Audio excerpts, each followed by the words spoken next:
it's interesting you coming from acting because I guess I'm still young. You never know what happens, but I don't know where to even start with regards to acting. And I always commend and admire that you have the courage to put yourself in front of the camera.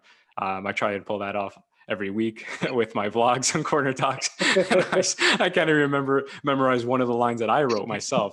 So definitely congratulations on that aspect. But Listen, yeah, it wasn't easy when I started. It was not easy. of Having course. to memorize tons of sides and lines was something that I had to learn to do. I had to pound it every single day. And that when you get into acting, you start to learn a lot about yourself. Mm-hmm. And they always say the best actors are the ones that they know who they are. There is no, there is no Achilles heel in their character. They understand everything, regardless if it's a weakness or it's a strength, Right. because you have to be able to portray an honest character. And the only way that you can do that is it starts from self, right? Mm-hmm. So you start to develop all of these frequencies, and you understand a lot about yourself. And one of the things that I had to learn is I couldn't wait for a day before to memorize 10 pages of a script or of sides. It wasn't, my brain No, doesn't work like that. of course. Yeah. Of course, over time and the longer that you do it, you become, Yeah. You'll have more of an expertise. Yeah. you have more of an expertise. Yeah. But for me, I always say I have to pound these lines in. And again, the reason why is because it's not even about the fact of, remembering your lines, but how are you going to have the creative freedom to play around if your lines aren't memorized to a T? Right. If I have to consistently remember about, oh, what's my line again? Oh, did I miss my line? Oh, Yeah. learning. It's unprofessional and it doesn't sit well with you because, and I experienced it being on set that like you were explaining earlier about moving parts and there's just so much involved and you're just one piece to the huge puzzle. And if one piece isn't working, it can slow down an already very stressful shoot. Because Exactly. these shoots, they run like 16 hours, and the last thing you want to do is to show up and not be prepared.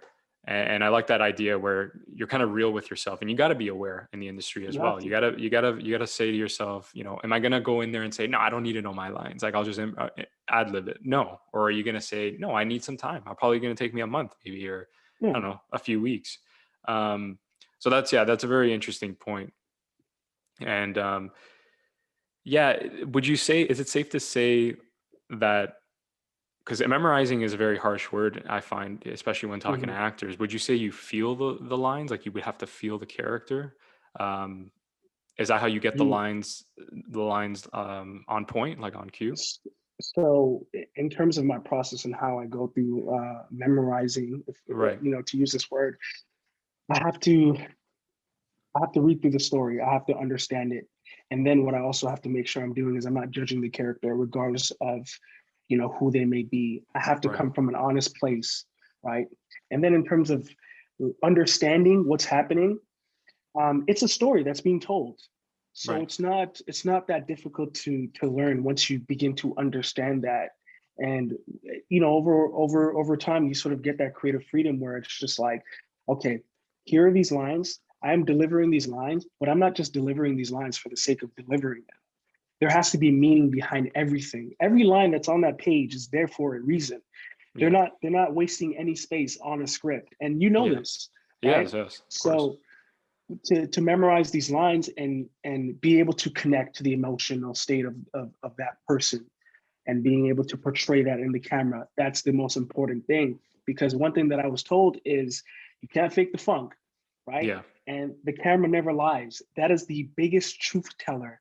No that's matter so true. how you're feeling or what you're experiencing or Yeah, going through, the camera yeah, is going to catch everything. yeah, So if it's not coming from a real place, you're not going to show it. You're not going to be able to bring it out. And if you are, I'm sure you're extremely exhausted by the end of the day, just trying to you know trying to bring something that isn't there.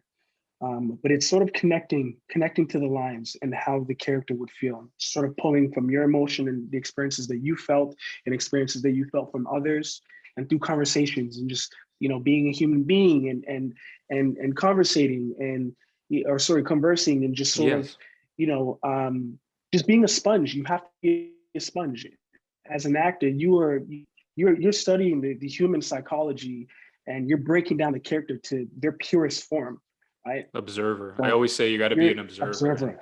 You have to be a people, phenomenal yeah, observer. people, people have always, when I was growing up, people would always say like, "Oh, wow, you're very observant." I never really took to that, like what that meant. And now I start to see in the business, especially, that it pays a lot if you're an observer, because writing, directing, even like you just said, acting, right? If you want the best Mhm. performance, the most accurate portrayal, you want to be observing everything. And Everything. that actually leads me to my next point here is, what would you describe yourself as a method actor? In a sense, in Yeah. a sense, I don't go too, I don't spill too much over. Hmm. Um, I like to use it in order to get me into the emotional state that I need to get into. So I'll Right. give you a quick example. Sure. I did a short film 2 months ago. This character is very dark, and here's one of the challenges of being an actor is, again, having to come from a place of no judgment, Hmm. right? And being able to relate to the character, Right. understanding what the character is about. So I was like, okay, what has this character gone through in their life? Have they felt isolation from something? Have they felt pain? Have they, you sort of ask yourself all these questions.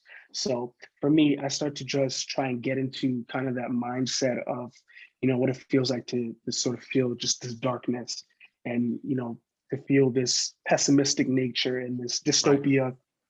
And I do it, I do it to a sense. I don't overdo it, because they say some of these characters spill out into your real self.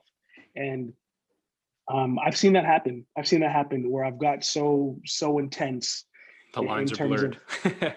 the lines Right. are blurred, and Yeah. I've been called out on it. Hey, Shavae, hey, you there? Are you okay? You good? Right. Right. Right. you know and for me, I was like, that was a moment where I was like, okay, I have to be able to sort of relax a little bit. And again, it's a part of figuring out who you are as an actor in your craft, and understanding what works best for you. Right. But I like to do it, but I don't like to overdo it. Right. Take it um home with you, it's kind of thing. You want to just show up, do the perform. exactly. Yeah.